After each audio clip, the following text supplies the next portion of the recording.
Welcome back to Hamilton Life, everyone. I am Linda Rourke. It is called GISHWHES. Have you heard of it? Well, it is the biggest scavenger hunt ever. It's actually greatest international scavenger hunt the world has ever seen. That's the full name of GISHWHES. And Allison Sunny Walter is here with me, a Mohawk grad who's participating in this crazy scavenger hunt. Give me the details on it. I mean, this thing sounds so cool. It is 6 days of creativity unleashed. There are participants, 15,000 plus participants. That's insane. Just a little. Last year it was 9,000, and we shattered the Guinness World Record for largest scavenger hunt. So you've done it again? Yes, we have done it again. There's 1,000 teams or more of 15 people, usually strangers from across the globe.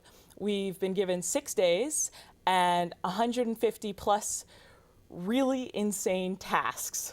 And you divide them up amongst the players on each team? Yes. So what are some of the things you've been doing? Well, as of this morning, I got the Dave Andreychuk skating rink on the mountain to draw me a giant frowny face on the ice with a Zamboni. Come on. No, I've been speaking in sheep to Tim Hortons.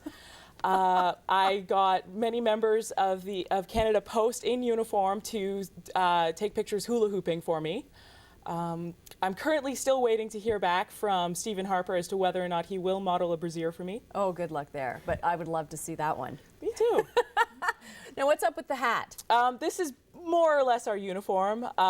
It's just a signature item of clothing that the Random Acts charity founder, Misha Collins, often wears. Which is really great. And this ties all into Random Acts of Kindness. That's what this is all about. Yes. So people can go to that website to hear more about them, but really, really great. And you guys have now tied into that too. So people, if they want to support you, they can actually go online, contact you, and commit to doing a random act of kindness sometime within the next year. Yep, just a simple random act of kindness, like as easy as helping someone across the street or with groceries or volunteering at a food bank and just pledging to do so. Why did you do this?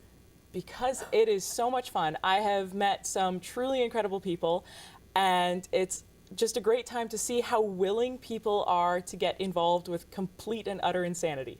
Which is great. And we all need to be crazy, don't we? Yes, we do. It brings, it breathes life into us, and it's just great to get out there and have some fun. Yeah, oh, and it is you're a hoot. so much fun. I mean, I hats off to you for, just getting in touch with us and wanting to talk about it and spread the word and, all the things that you've accomplished. So good luck. It ends on Sunday. Yes, at midnight. midnight. I'm going to keep my fingers crossed that your team wins. Thank Greatest you. International Scavenger Hunt. Team Subtext is who I'm talking to. GISHWHES2012.com is where you can go, or therandomact.org. And as I mentioned there, you can also email teamsubtext@gmail.com to pledge to do a random act of kindness. Allison, good luck. Well, exercising to some extent is key to our ultimate health. We do know that. Just doing a little bit every day, even if it's just walking. But when you've been through a major crisis to your body, like cancer, and including breast cancer, sometimes it's hard to get back into the game and you don't know exactly what to do. So our personal trainer, Kim Tulloch, is going to show you. Cancer is affecting a larger amount of people every year, and here in Hamilton there's a lot of great programs that are available for people recovering from cancer. I'm here at the Les Chater YMCA here with Genevieve, and we're going to be talking about safe exercises for people who are recovering from breast cancer. So what's our first exercise today? First exercise, we're going to get you on your back holding on to our Pilates balls, and we're going to get your arms straight up. And we're going to take your arms to the side, just opening up towards the floor and back up. Right. So the purpose of this exercise, a lot of women following a single or double mastectomy will have a lot of tightness throughout the chest, also being a little bit self-conscious following surgery. So what tends to happen is they get a bit of a hunched position. So we want to work on getting that range of motion back, just so there's improved function day to day, as well as to improve the posture. What we'll also find with individuals that start off when they come to see us is these are 2-pound weights. This may be a little bit heavy at some times, so we want people to adapt it as they need to, and we may start with no resistance, then work up to the 2 pounds. The next exercise we'll get you doing, if you bring your arms up, we're going to have your palms turn this way, and we're going to reach alternating arms, one arm at a time over top. This one tends to be very difficult, but it is something we want to work on. Functionally, people people need to have the range of motion to be able to lift day to day as they're doing things at home. So we want to improve that range and make sure that people are safe and that we can improve that posture overall as well. Women will also talk about having a lot of heaviness and tightness in the arms, which can be very uncomfortable, so we want to work on improving that. Right. So these kind of balls that you can purchase from an athletic store? Or? Yeah, a lot of big box stores carrying them. You can order them online. They're called a Pilates ball. They come in different weights. We've got the 2-pound weights, and if individuals don't have access to those, you can use soup cans at home and something like that. Oh, that's a unique idea. Yeah, to make sure it's very cost effective and you can get all different sizes. That's fantastic. Okay, next exercise we're going to do. We're going to let your arms relax now, and we're going to get you doing some bicep curls coming up. The one other safety check that we'll do for women that have had breast cancer before and after exercise is lymphedema measurements. Lymphedema is described as a swelling in a limb of more than 2 centimeters, and we'll check the measurements before exercise as well as after to make sure that we're helping to monitor their progress with their oncologist. And this is something that you do with the CanWell programs here at the YMCA? Absolutely, and our CanWell program is not just specific to breast cancer, it's for any kind of cancer at any stage of treatment. All right, well thank you so much, Genevieve, for letting me know about the programs here at the Les Chater YMCA, and I hope you'll come here and find out more for yourself. I'll see you next time. Take care, Hamilton.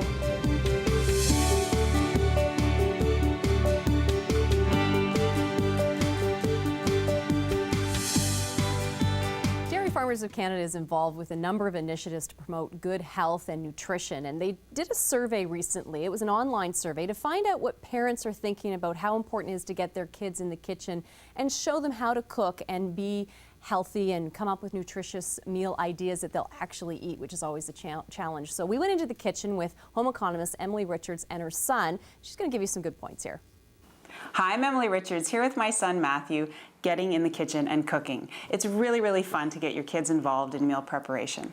The registered dietitians at Dairy Farmers of Canada surveyed 600 parents across Ontario, and they really wanted their kids in the kitchen cooking. But they felt that there were a few little barriers like time constraints and, how are they going to get their kids in the kitchen, and other things like safety and, letting go of the kitchen itself, which can be a little bit daunting for some parents.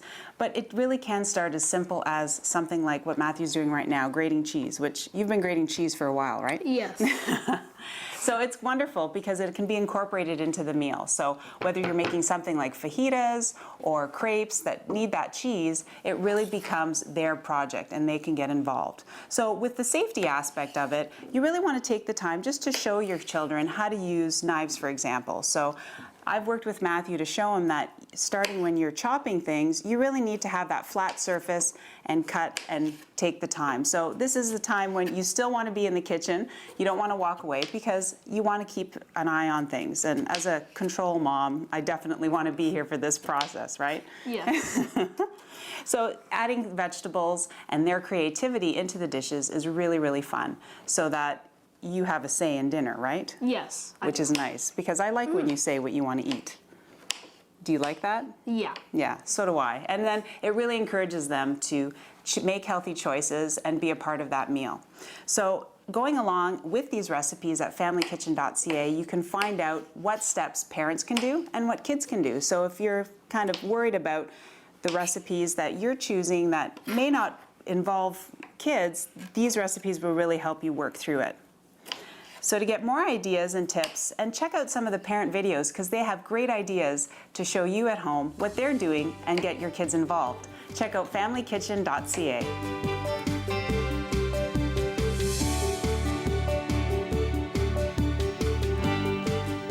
Well, just earlier on, hopefully you caught it, I was talking to Allison Sunny Walter, who is part of the greatest international scavenger hunt the world has ever seen. That is a mouthful. And I'm bringing it up again because I think it's just great that here you have over 15,000 people worldwide who are just doing this for fun to raise awareness of random acts of kindness, which is really awesome. And I now have Ashley in studio with me to talk about the Ruth's Youth Center, which we'll get to in just a second. But you're doing things in the community to raise awareness, and you tie right into the youth and showing them how to give back to the community as well. So just listening to that story, the scavenger hunt's crazy to begin with, and they all gather points for each thing that they get off the list over a 6-day period. But it's really that awareness of how to be kind and how to give back to our communities. Absolutely. And we are always telling our kids, we use the slogan, the power of one.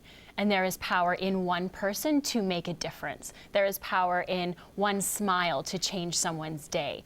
And we're very much in line with that scavenger hunt, Yeah, and it's so look forward neat. to maybe we can participate a little bit in that. Yeah, so, it's really great. Just to know your power, you can make an impact in someone's life. And You really that's- can, and you guys sure do in the community, and I don't think enough people know about you and know what you do. I'm glad that you get in touch with us all the time to let us know what's going on. You've got a big thing happening this weekend, but you're also looking for people to sign up for the 17th as well. What's this all about? This is our Leaf Rake-a-thon, and we started doing this every year, and it's a way for the kids to get involved in the community, but also to support the youth center and to raise a little bit of money.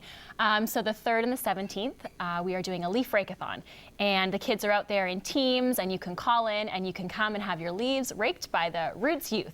Which is great, Yeah. especially now after all the rain. Absolutely. They're heavy well, leaves. we're hoping it dries up a little It's bit. a little 'cause bit. It's going to be a mighty I was gonna task. say, they'll really get a workout this coming weekend because Absolutely. of the rain. Yeah. Now let's talk a little more about the Ruth's Youth Center. And you have a breakfast program, so Yes. on Tuesday, Thursday mornings, Yes. youth can come in and get a Yep. healthy, nutritious breakfast, which is great that you're providing that. Absolutely, absolutely. We do a variety of different programs.